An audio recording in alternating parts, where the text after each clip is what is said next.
Bakit magmamakaawa ang Pilipino? Pera ng Pilipino yan. Pera natin yan. Pera ninyo yan. Dapat po mapakinabangan yan at wala pong pinipili.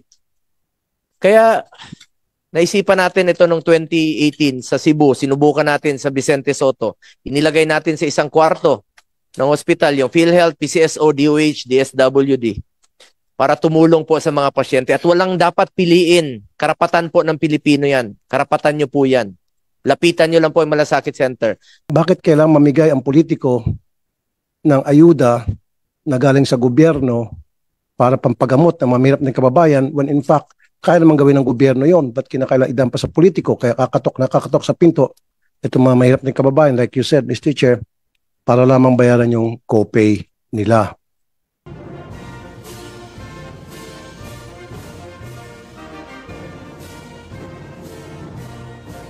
Gandang araw po sa ating lahat. During my proclamation speech as a re-elected senator, I said that with all sincerity, we will continue to push for pro-poor programs and laws, especially on health. Health is wealth. Ang kalusugan po ay katumbas yan ng buhay ng bawat Pilipino. We must work together to bring quality medical services closer to our people, particularly the poor and indigent patients. Ang kalusugan po ay napakahalaga at mahirap pong maging mahirap magkasakit. Ilapit po natin ang serbisyo medikal sa ating mga kababayang Pilipino. Sa mga nakaraang pagdinig, naging puspusan ng kumiting ito.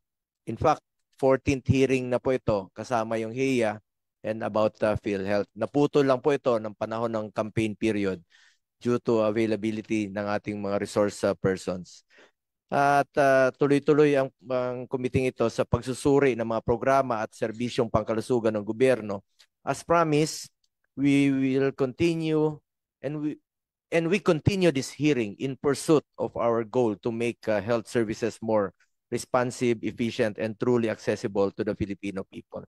As part of the oversight function of this committee, patuloy nating babantayan ang PhilHealth upang masiguro na matutupad ang kanilang ipinangako sa ating mga kababayan. In fact, during budget deliberation, budget hearing, and before we approve, pumirma po sila ng commitment along with the DOH sa kanilang mga pinangakong reforma. Yung mga pulisiyang napakatagal na dapat baguhin ay kanilang ipinangako na gagawin po nila at ngayong taong ito at tuloy-tuloy po yan. At yan po ay patuloy nating babantayan.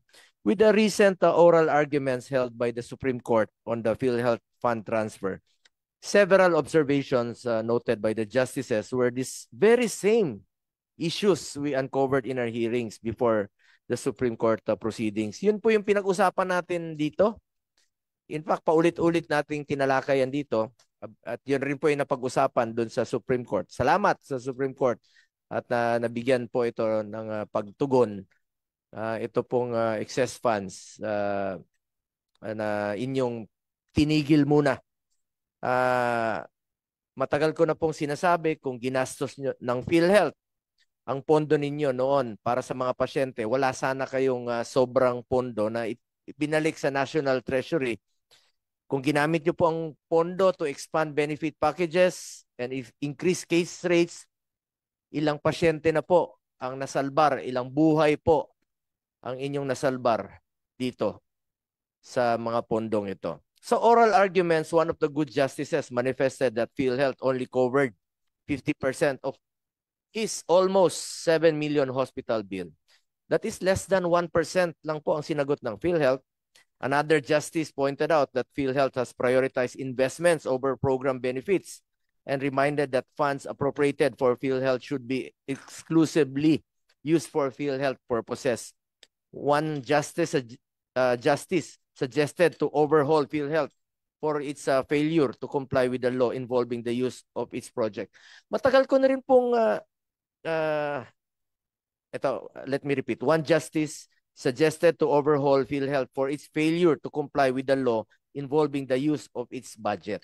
At matagal ko na po itong paulit-ulit na sinabi, ang PhilHealth po para sa health yan. Hindi po negosyo ang PhilHealth na papalaguin nyo po insurance po ang PhilHealth na meron pong masasandalan ang Pilipino tuwing tayo ay nagkakasakit. Marami pong mga kababayan natin takot magpa-hospital, takot magpa-check up dahil sa kahirapan.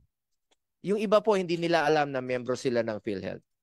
Sa totoo lang, sa ngayon, 28 million out of 115 million Filipinos ay nakapagrehistro sa konsulta program ng PhilHealth. That is less than 1/4 pa rin po. At maraming Pilipino ang hindi alam na miyembro sila ng PhilHealth. Kaya nakikiusap po ako sa PhilHealth at kasama na po dito itong Senate Bill 2983 which mandates sa PhilHealth to issue proof of identification to its members. Kayo na pong bahala, PhilHealth, kung gawin yung i-tie up nyo with the national ID, okay lang sa akin, or you may issue an ID na mura lang po, hindi kailangan mahal.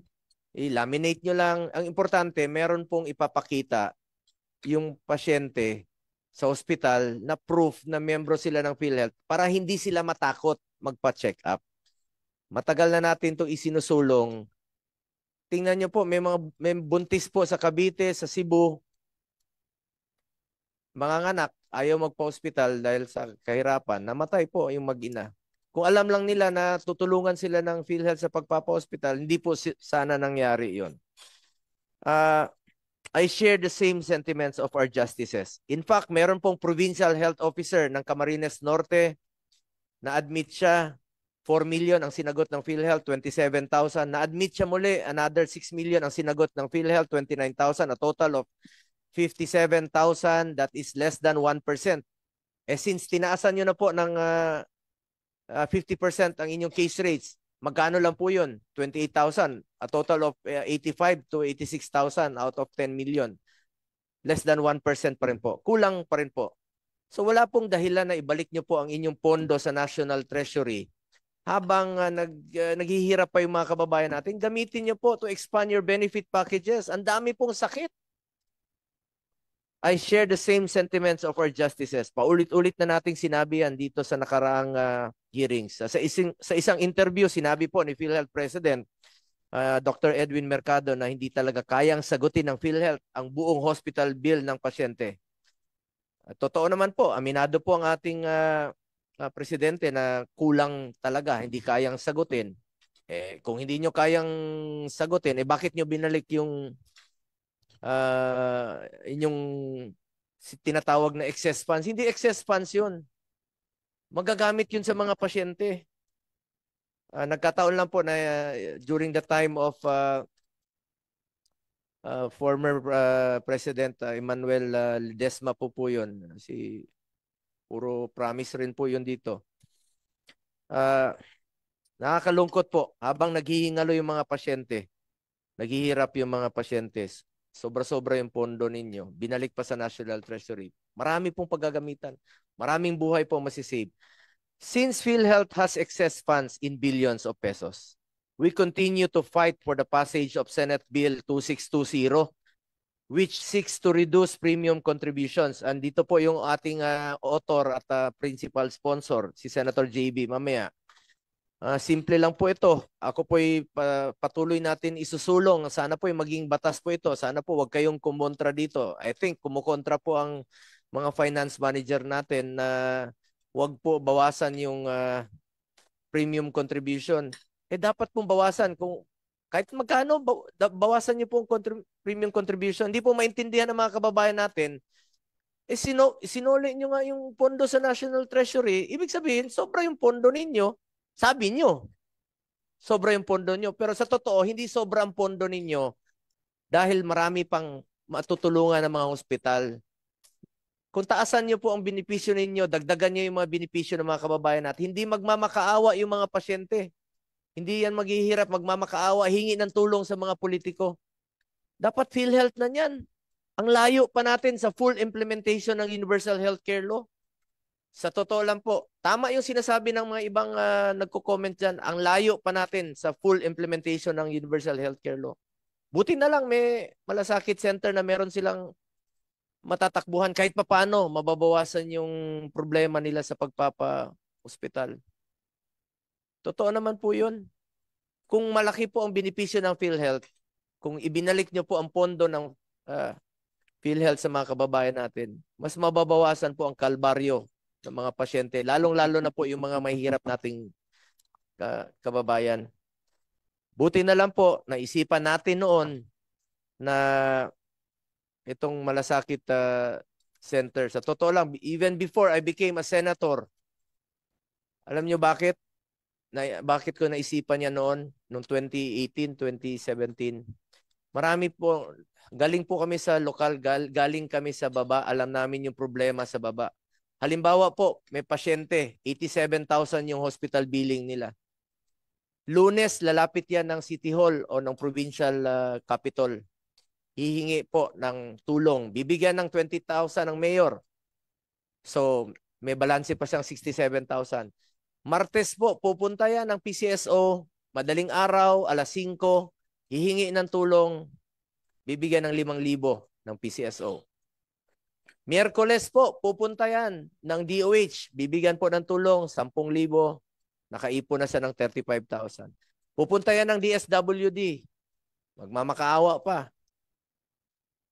para humingi ng tulong.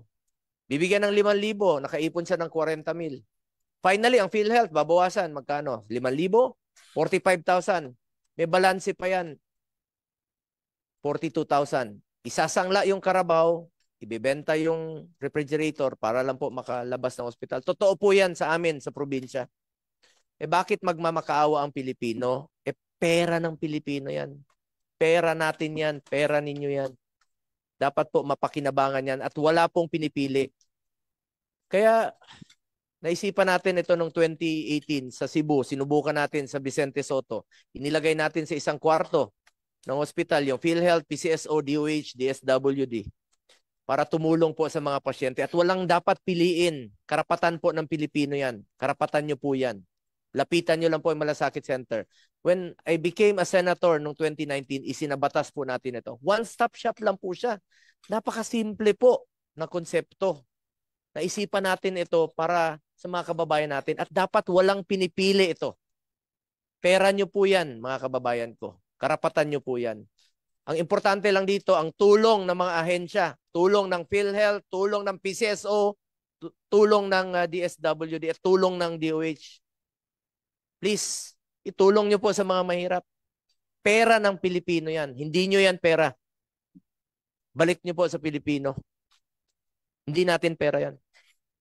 Hindi nyo pera yan. Pera ng Pilipino yan. Karapatan yan. Lalong-lalo na yung mga mahirap. Unfortunately, dito sa nangyari ngayon, marami pong nagmamakaawa pa, humingi ng tulong sa mga MAIFIP program. Kailangan pa nilang lumapit at humingi ng tulong sa mga politiko. Pera naman ng taong bayan yan. Dapat po ibalik sa Pilipino. Napakalaga po itong tinatalakay natin dito about PhilHealth. Kasi pag tumaas yung inyong case rates, inyong coverage, expanded yung benefit packages nyo, mas mababawasan yung problema at hindi na magmamakaawa ang Pilipino. Ayun, yan po ang nakakalungkot at patuloy kong babantayan po itong PhilHealth sa ngayon at hindi po ako titigil para sa Pilipino. Unfortunately, we receive information that the Department of Finance does not agree with the reduction of premium rates. Paano nyo po ito ipapaliwanag sa ating mga karaniwang manggagawa? Kaltas po ito sa sweldo natin. Bawat sentimo, bawat piso, napakahalaga po ito. Kaya po, sana isinusulong namin ni Senator JB at makasamahan natin na babaan po yung premium contribution. Kaya po tayo merong pinasang batas dito. Sana po wag kayong kumontra. Kahit konti, mabawasan po muna yung premium contribution. Dahil nga, sabi nyo, sobra yung pondo ninyo. Malaking bagay. Kaltas sa pawis natin yan eh. Wala kaming magagawa kung kukontra po ang Department of Finance reduction ng premium contribution, but sana PhilHealth pinaglaban nyo. And even yung former president CEO ninyo, si Mr. Ledesma, Mr. Boy Promise, he promised, sabi niya, he will recommend to the executive department na babawasan yung premium contribution. At ngayon, isinabatas natin, may bill tayo rito. Sana suportahan nyo naman po. Hindi naman siguro mababawasan ang inyong serbisyo dito dahil malaking bagay po ito sa mga kababayan natin. Ang layo pa po ng full implementation ng UHC. Sabi ko nga, lessons learned tayo dito sa PhilHealth na kaysa patulugin ang pondo, ibalik nyo na lang po sa mga kababayan natin sa pamamagitan ng mas mahusay na serbisyo. Kung utos po ng Korte Suprema na ibalik ang inilipat na pondo, dapat wag ninyo itong sayangin at gastusin nyo po ito para sa mga pasyente. Tandaan nyo po, pera po ng taong bayan. You must act with an extreme sense of urgency dahil buhay po ang nakataya dito. Why I laud PhilHealth for delivering most of its commitments, including, salamat no, including the 50% increase in case rates. This may not be enough. Sabi ko nga kanina, 50% ng 57,000, 85,000 pa rin, less than 1% ng 10 million kung sakali yung tinutukoy nating kaso na tinasan nyo ng 50%. Recently, it was reported with the rising cost of medical supplies. So kahit taasan nyo po ang inyong case rates, a majority of private hospitals have begun implementing a 15% increase in hospitalization rates. Kaya naman dapat pag-aralan ng PhilHealth kung paano po kayo makakasabay ang inyong mga benepisyo sa actual hospitalization costs. We also urge PhilHealth to look into other packages that must be developed and enhanced. Ang dami pong sakit na dapat ninyong pagtuunan ng pansin, like mental health packages, considering that according to a recent study, mental health of Filipinos worsened in 2024. It is important to ensure that all members are informed of the benefits they are entitled to. Even more important is letting Filipinos know that they are members of PhilHealth. Kaya patuloy nating isusulong yung sana po yung inyong ID na i-issue po before matapos ang taon. Matuloy po itong inyong ipinangako na magtuloy-tuloy inyong pag-issue ng identification or ID para alam ng mga kababayan natin na membro po sila ng PhilHealth. Sa ilalim ng UHC or Universal Healthcare Act, lahat ng Pilipino ay membro ng PhilHealth, kaya importante na malaman ng mga Pilipino ang kanilang benepisyo. Napaka-importante po yung benepisyo alam ng mga kababayan natin para kampante po sila at hindi sila matakot magpa-hospital o magpa-check up man lang. During the previous hearing, PhilHealth reported that only 28 points or almost 28 million out of 115 million Filipinos registered in the Consulta program. Malaking tulong po kung may pinanghahawakan nga po sila na proof na miyembro po sila ng PhilHealth o nakapag-rehistro na po sila sa e-Consulta program. Andyan naman po yung mga pasilidad ng DOH, yung mga HPEP na pinapatayo, pwede nyo naman pong i-tie up yan sa inyong e-Consulta program. Andyan rin po yung mga bukas program ng DOH. Sana po yung mapakinabangan po ito ng ating mga kababayan through e-Consulta. Ang mahalaga po maging panatag ang ating mga kababayan na tuwing sila po ay magpapa-hospital, andyan dyan po ang PhilHealth na kanilang masasandalan. For this reason, I filed Senate Bill 2983 mandating PhilHealth to provide its members with proof of identification or ID. Kahit anong ID po. Murang ID, importante po. Meron lang po silang maipakita or even tie up with the national ID system. We will also continue to discuss in this hearing the developments in our goal of making medical assistance more accessible. Part of this effort is the Malasakit Centers. We started it in 2018 at naging batas po ito noong 2019. It's a one-stop shop para po ito sa Pilipino. We have also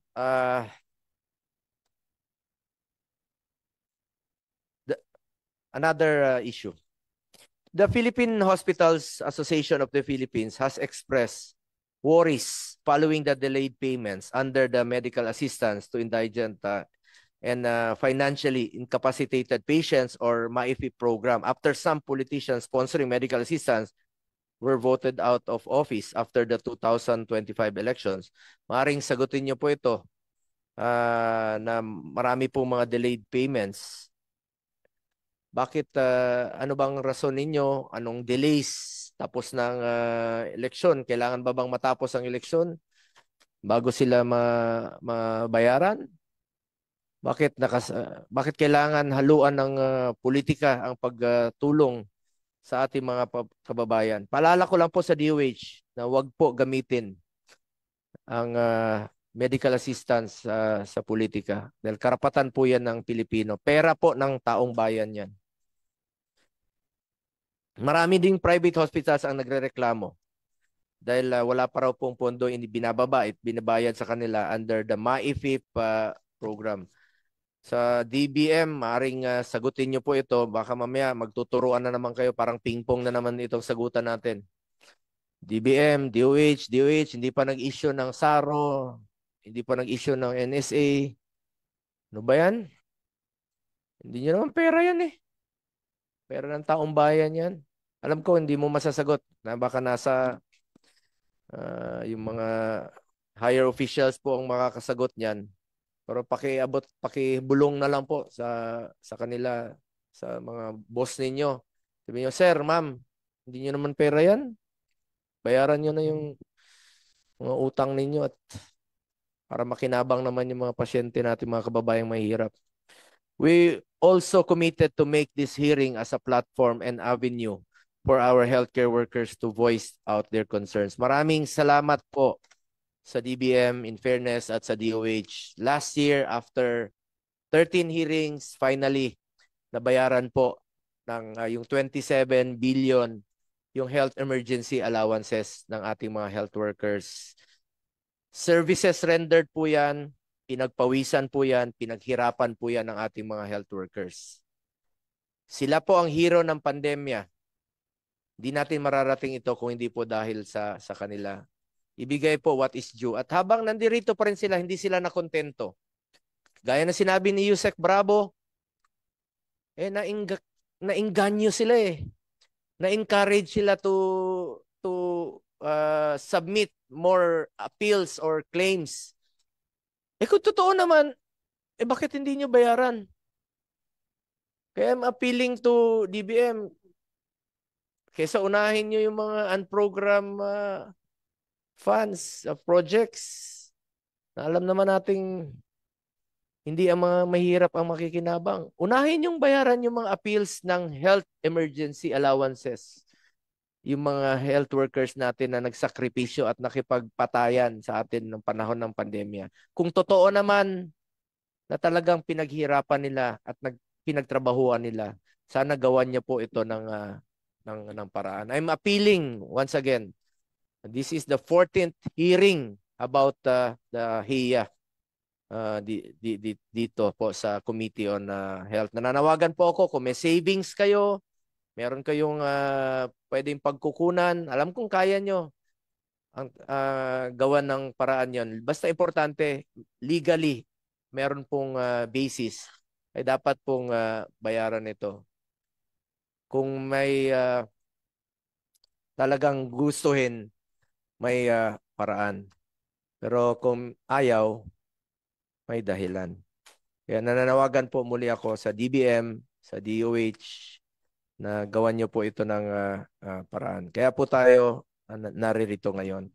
We would also like to be updated regarding the reports of recent spike in COVID-19 cases in Southeast Asia and the reported increase in monkeypox cases. Additionally, the DOH recorded 426 deaths in 2024 due to rabies. Ito po yung gusto rin pong pag-uusapan ni Senator Raffy Tulfo. For 2025, the agency has recorded 55 rabies cases from January 1 to March 1.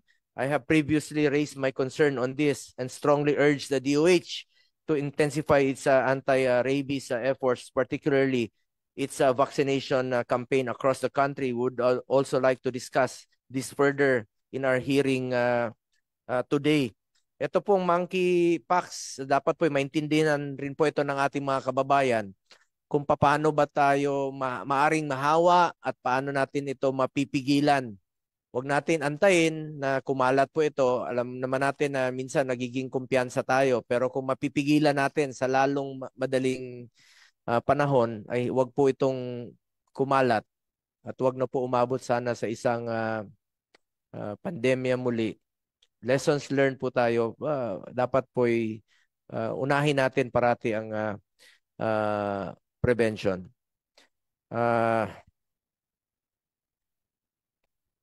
Lastly, ito pong napaka-importante rin po itong Virology Institute and the Center for Disease Control that would strengthen research and development on potential disease-causing agents and medical surveillance. Yun po ang pinag-uusapan rin po na naging prioridad po ng administration ngayon. Ito pong Virology or Virology Institute. Lastly, the committee would also like to be updated on the state of our healthcare facilities, on the status of our efforts to further improve it. Ito pong mga HPEP po natin, yung inyong mga proyekto na sana po hindi maging white elephant. Please make it operational as soon as possible. Let me repeat, pera po ng taong bayan yan. Dapat po mapakinabangan ng ating mga kababayan. Again, magtulungan lang po tayo bilang chairman ng Committee on Health, magtulungan po tayo para makapagbigay tayo ng maayos na serbisyo sa ating mga kababayan, lalong-lalo na po yung mga mahihirap nating pasyente. The hopeless, the helpless, at yung mga kababayan nating walang malalapitan. Maraming salamat po sa inyong presensya. For an orderly discussion, unahin po natin itong PhilHealth. And then before that, I would like to acknowledge Senator Raffy. Do you have any opening statement po? Yes, Mr. Chair, dalawang issue. Actually, tatlo. Una, PhilHealth, and then DOH, and then some hospitals na nakita ko merong nagaganap na korupsyon. But first, like you said, kanina sa PhilHealth, I really share your sentiments to the fact na dapat taasan yung coverage ng PhilHealth para sa mga mahirap. Kasi nga, I have experienced that na yung mga mahirap na kababayan, in fact, first that experience, pumunta ako sa San Lazaro Hospital recently at tinatanong ko, bakit merong cashier dito? This is supposed to be a public hospital kasi meron daw certain mga services, supplies na hindi kino-cover ng PhilHealth. So sabi ko nga, bakit hindi i-cover ng PhilHealth lahat? So ano mangyari doon sa hindi kino-cover ng PhilHealth? Yun nga po yung sinasabi nyo, Mr. Chair. Pupunta sa politiko, pupunta sa PCSO, pupunta sa malasakit, sa DSWD, dapat hindi na. Kung akong tatanungin, Mr. Chair, dapat hindi na yung mga GL na yan, dapat kakansilin na yan. Kasi, bakit kailangang mamigay ang politiko ng ayuda na galing sa gobyerno para pampagamot ng mga mahirap ng kababayan when in fact, kaya naman gawin ng gobyerno yon, but kinakailangan idampa sa politiko, kaya nakakatok sa pinto itong mga mahirap ng kababayan, like you said, Mr. Chair, para lamang bayaran yung copay nila. And it happens all the time. In fact, sa data ko, more than 2,000 na ang lumapit sa aking opisina since January 2025 dahil meron silang balanse sa kanilang bill sa ospital. It's either yung kanilang kamag-anak ay hindi makalabas o dili kaya yung bangkay ng kanilang kamag-anak ayaw i-release. Bakit hindi kinover ng PhilHealth? So if you allow me, Mr. Chair, pwede ba akong magtanong sa PhilHealth? Go ahead. Before they make their updates and presentation. Go ahead po. Okay. PhilHealth, meron kayong 866 accredited animal bite center. Am I right? 866? Yes po. At ang benefit package para sa animal bite, anti-rabies, is 5,000 lang, tama? Or up to 6,000? 5,000. 5,850 po, Your Honor. Do you think that's enough? Tama na ba yan? Sapat na? Limitan po sa mga bakuna po para sa kagat ng aso at saka pusa po ay nagkakahalaga ng mga 2,500 to 3,000. Yun po ang kalimitan pong mga kasong na-encounter. Kaya ko tinanong po yan kasi um, pag pumunta ka sa mga animal bite center sa iba't ibang lugar sa ating bansa, ang kino-cover nga lang 5 to 6,000. Ang charge is 20,000. So may balanse pang 15,000 yung pasyente. Ano gagawin nga ng pasyente? Di pupunta pa siya sa mga politiko tulad na banggit ko. Bakit di niya taasan yung coverage nyo? From 5,000, pwede siguro gawing 15,000. At least malapit-lapit sa katotohanan, and then yung natitirang 5,000, kung 20,000 yung singil ng clinic na yon, at least i-write off na lang yung 5,000. Kaysa sa 5,000 yung benefit na babayaran mo against 20,000, so may 50,000 balance, medyo masakit nga doon sa ospital yon o sa center. So taasan niyo po yung coverage. Can you do that? Para nang sa gayon, wala na pong mamamatay na mga tao dahil sa animal bites. Kasi kadalasan, yung mortality na mamatay, natatakot sila magpa-injection dahil wala silang pera. If I may, Your Honor po. Yes, sir. Sige po, kasi po yung pinagbabasihan po namin ng coverage, kinukuha po namin yung datos sa mga hospital at mga provider at parang kinukuha po namin yung average. Siguro po ay natataon na ripasuhin po muli namin yung aming mga datos. Exactly. Thank you, sir. So, also, kausapin niyo rin po yung mga hospital na binigyan accreditation na ito, tinaasa namin yung benefit package. Dapat yung balanse, kung meron man, i-write off niya na lang. Huwag niya singil sa pasyente. So, therefore, wala na dapat masisingil sa pasyente. Full pay. Yes, Your Honor.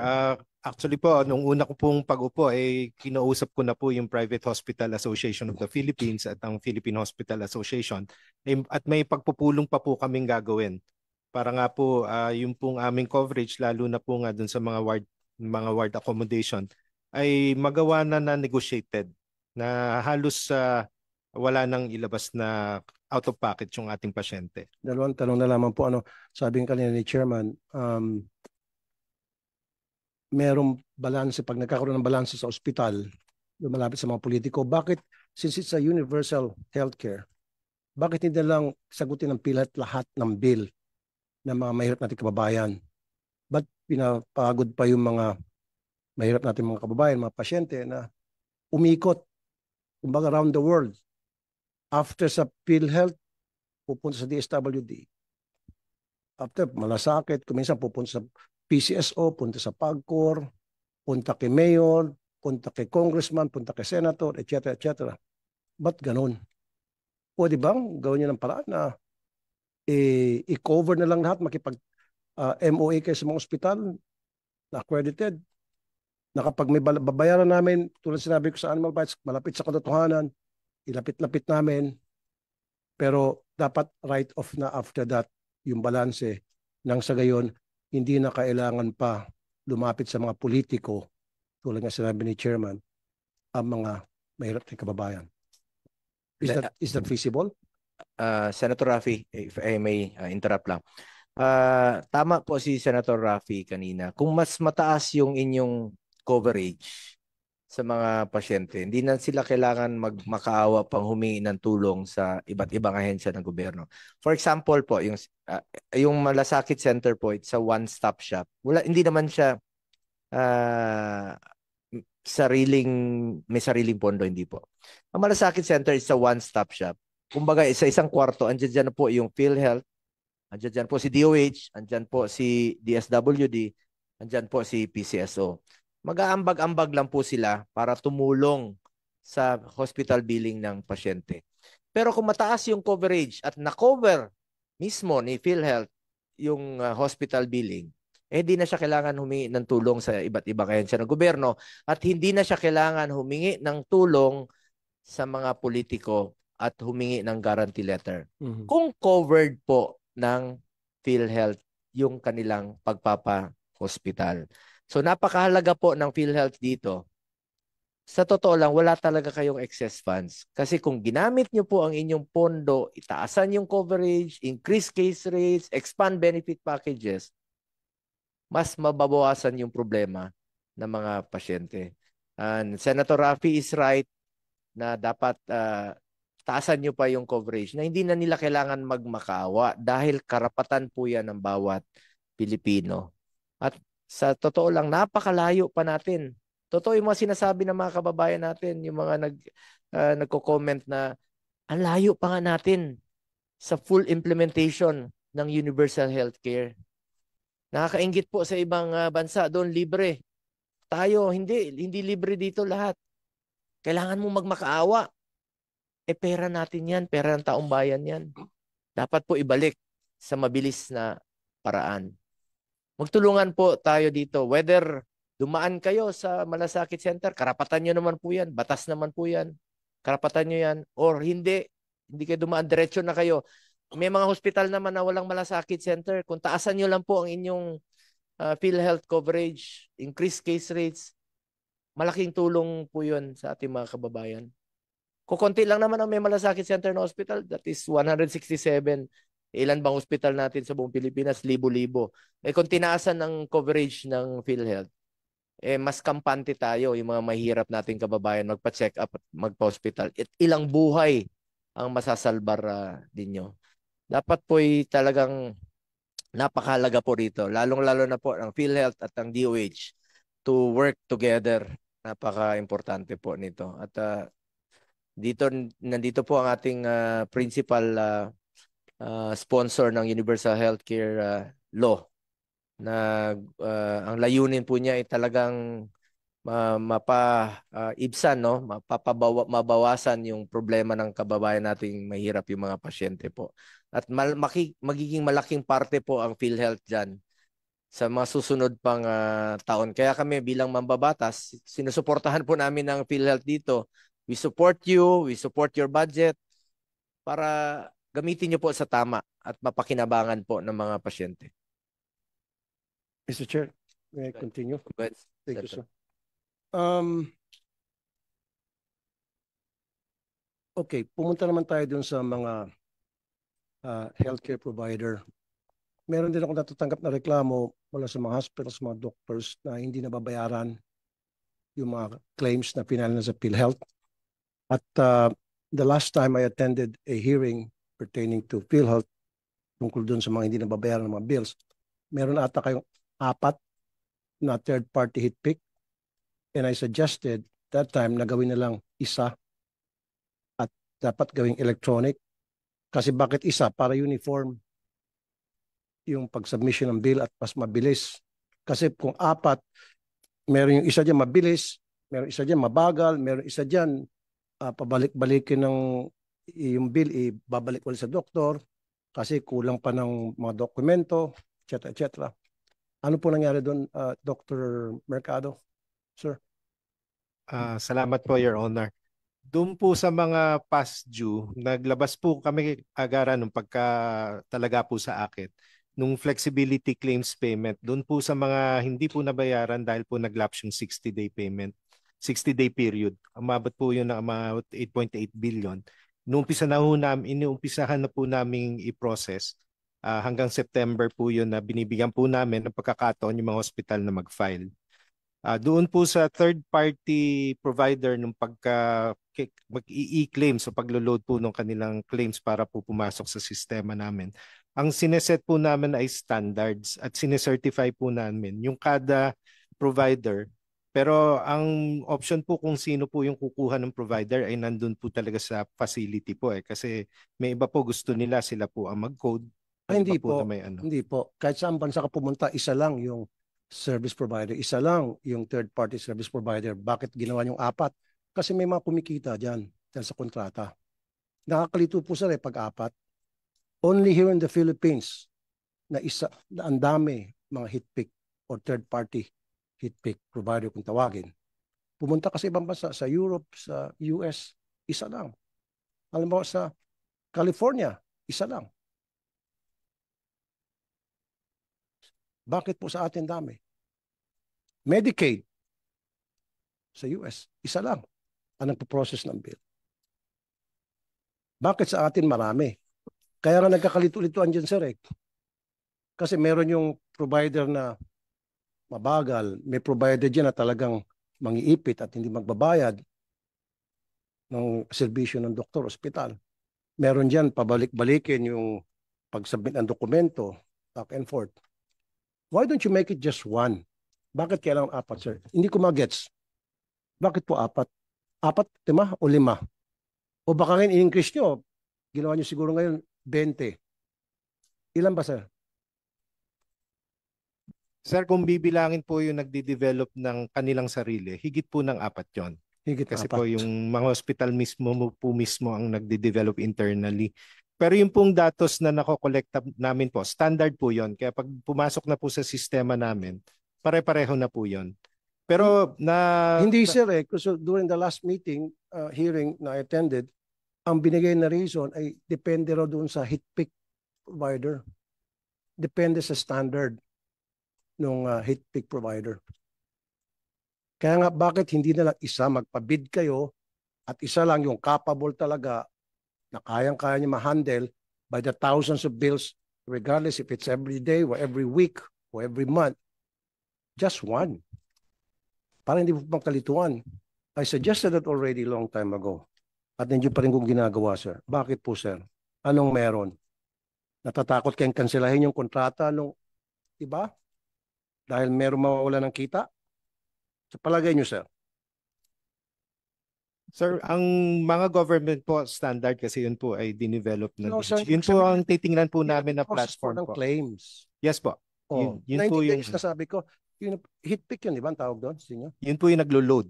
Ang nagpo-process po kami kasi yung back end po sa amin eh. O kaya nga, so bakit kailangan pang napakarami? Sige po, at pag-aaralan po namin na yun nga, nakasaad naman po sa UHC na with DOH, magde-develop po kami nung sistema na standard po para sa lahat. Para sa lahat. Very Yes po. good. So, yung pong mga unpaid hospital dues na 59 billion, ano po nangyari doon?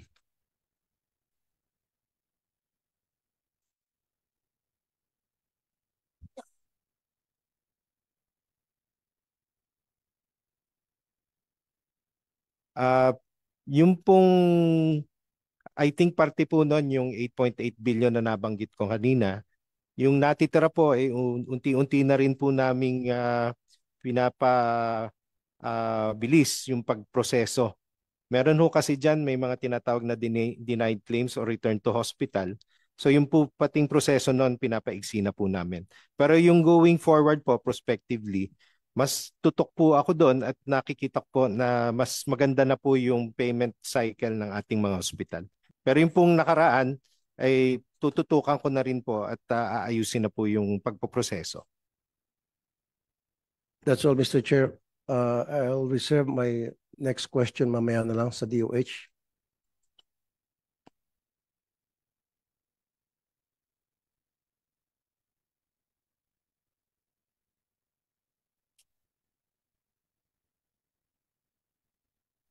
Sir, Sabi ko mamaya na meron pa sana ang question Okay, DOH, go ahead po. pero DOH yun, Mr. Okay. Chair. So, Senator we'll have- JV, salamat Senator Rafi. Do you have any opening statement? Yes, thank you, Mr. Chair. Gandang hapon po sa inyo lahat. First of all, I'd like to thank our Chairman Committee of Health, Senator Bongo, for always being on top of the situation, no? Especially in the implementation of the UHC and other health-related programs and issues. Next week, by the way, for the information of our DOH family and PhilHealth, we will be already scheduling the bicameral conference committee on the universal healthcare amendments, which specifically, which was already mentioned.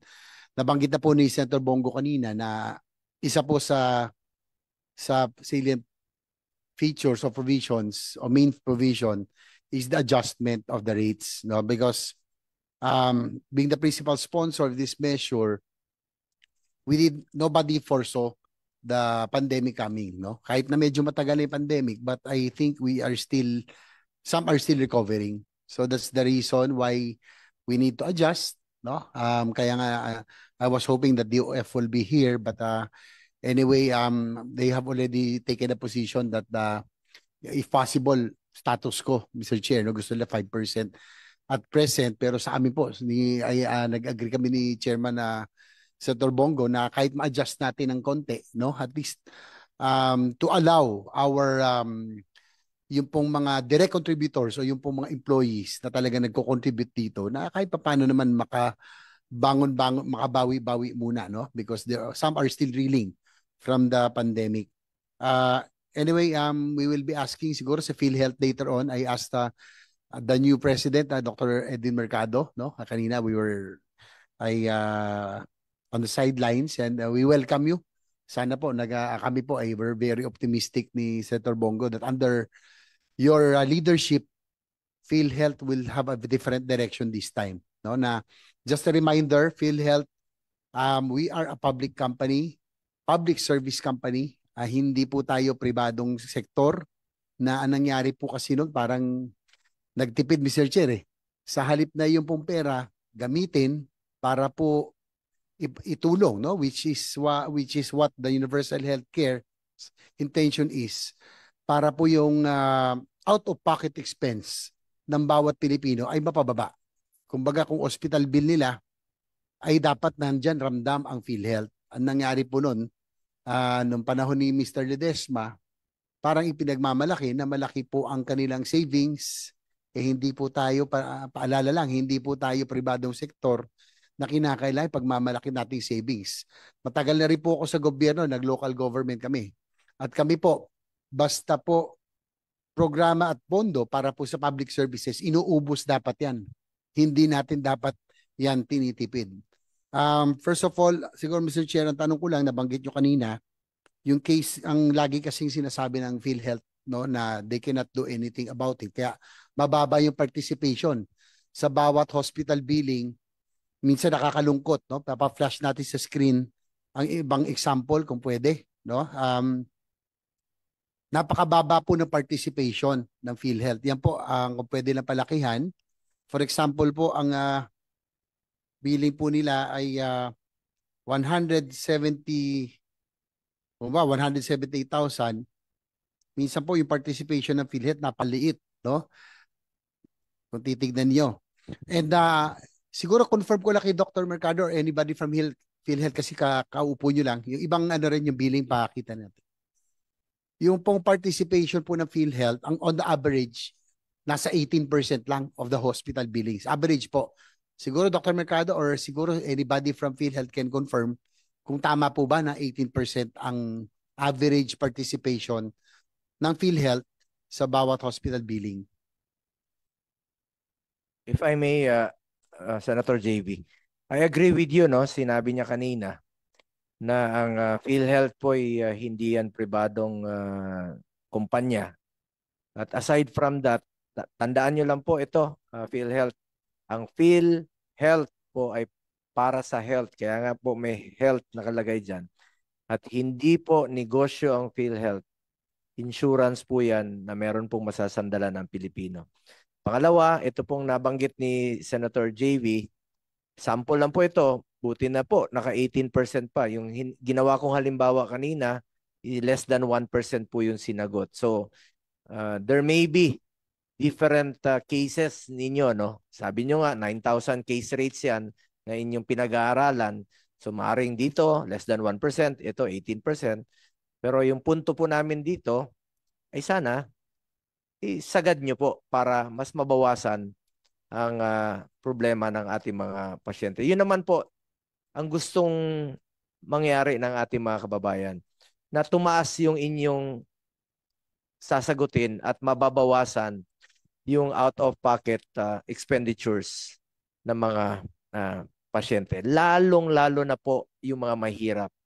Dahil bawat piso, bawat sentimo ay napakahalaga po sa ating mga kababayan. Thank you, Mr. Chair. Siguro si Dr. Mercado or anybody from PhilHealth kasi alam naman namin kaupo nyo lang. Pero ito po mga sample billing po nasa screen po. Total bill, for example, Mr. Chair, 270,000. Ang deduction, medyo malaki pa nga ito. Minsan 8,000 lang, 32,000. So, 12% po. And on the average, PhilHealth, ang kanila pong participation is about 18%. Just like to confirm that with PhilHealth. Tinitingnan ko po, Senator, thank you po dun sa katanungan po, Your Honor. tinitingnan ko po yung PETSA, mukha pong 2024 po yung admission date at saka discharge date. Mula po kasi nung Enero,